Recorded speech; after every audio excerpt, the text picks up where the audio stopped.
प्रिय भाई एवं बहनों, आज हम आप लोग को ये बतलाने जा रहे हैं कि योग हेतु कर्म करता हुआ योगी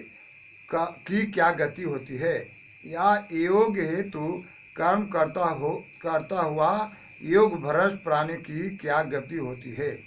इसके बारे में हम कैसे जानें, इसकी जानकारी देने हेतु हम आप लोग को आज बतलाने जा रहे हैं। भगवान श्री कृष्ण चंद्र जी के मुखार बिंद से श्रीमद् भगवद गीता में अध्याय 6 के श्लोक नंबर 40 से 44 में पूर्ण विवरण आया है। अर्थात भगवान श्री कृष्ण चंद्र जी ने अर्जुन जी से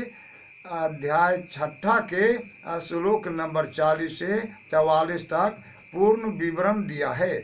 कि योग में कर्म करता हुआ या योग की सिद्धि हेतु कर्म करता हुआ योग में स्थित योगी अगर कर्म में सफल नहीं होता है तो उसकी क्या गति होती है, या योग भ्रष्ट योगी की क्या गति होती है। इसके बारे में आज हम आप लोग को जानकारी देने जा रहे हैं। भगवान श्री कृष्ण चंद्र जी ने अर्जुन जी से कहा, हे पार्थ, उस पुरुष का तो न इस लोक में ही विनाश होता है और न परलोक में ही। हे प्यारे, आत्म उद्धार के लिए, भागवत प्राप्ति के लिए कर्म करने वाला कोई भी मनुष्य दुर्गति को प्राप्त नहीं होता है।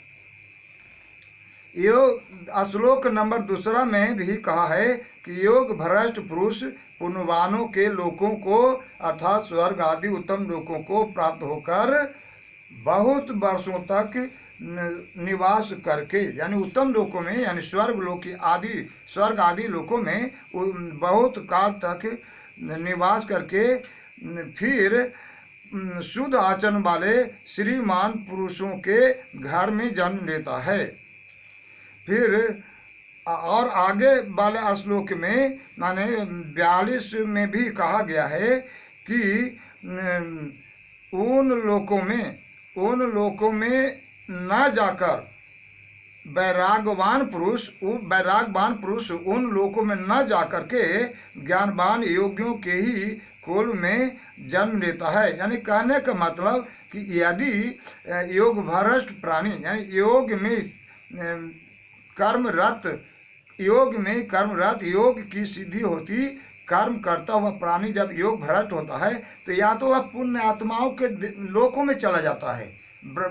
इंद्र आदि लोकों में चला जाता है। अगर वहाँ नहीं जाता है तो फिर वह है वैराग्यवान पुरुष उन लोकों में न जाकर के ज्ञानवान योगियों के ही कुल में जन्म ले लेता है। इस प्रकार जो यह जन्म है संसार में निसंदेह अत्यंत दुर्लभ है। इसी तरह से आगे भी भगवान श्री कृष्ण चंद्र जी ने श्लोक नंबर 43 में कहा है कि वहाँ उस पहले शरीर में संग्रह किए हुए बुद्धि के संयोग को अर्थात सम बुद्धि रूप योग के संस्कार को अनायास ही प्राप्त हो जाता है। और हे कुरुनंदन अर्थात हे पार्थ, हे अर्जुन, उसके प्रभाव से वह फिर परमात्मा की प्राप्ति रूप सिद्धि के लिए पहले से भी बढ़ चढ़ करके प्रयत्न करता है। इसी तरह से और अगला श्लोक जो 44 नंबर का है, यानी अध्याय 6 के श्लोक नंबर 44 में भी भगवान श्री कृष्ण चंद्र जी ने उस योग भ्रष्ट प्राणी के लिए ही वर्णन किया है कि वह श्रीमानों के घर में जन्म लेने वाला योग भ्रष्ट पराधीन हुआ भी उस पहले के अभ्यास से ही निसंदेह भगवान की ओर आकर्षित किया जाता है तथा सम बुद्धि रूप योग का जिज्ञासु भी वेद में कहे हुए सकाम कर्मों के फल को उल्लंघन कर जाता है। इस तरह से गीता अध्याय 6 श्लोक नंबर 40, 41, 42, 43, 44 में योग भ्रष्ट प्राणी के बारे में पूर्ण विवरण दिया है कि उसकी क्या गति होती है। इस तरह से हम आप लोग को योग भ्रष्ट प्राणी के जानकारी दिए, योग भ्रष्ट प्राणी के से संबंधित जानकारी दिए। इसकी जानकारी लेने हेतु आप लोग हमारे चैनल MS सत्यम SR वर्ल्ड को सब्सक्राइब करें और दूसरा चैनल सत्यम SR वर्ल्ड को सब्सक्राइब करें और इसकी जानकारी प्राप्त करें।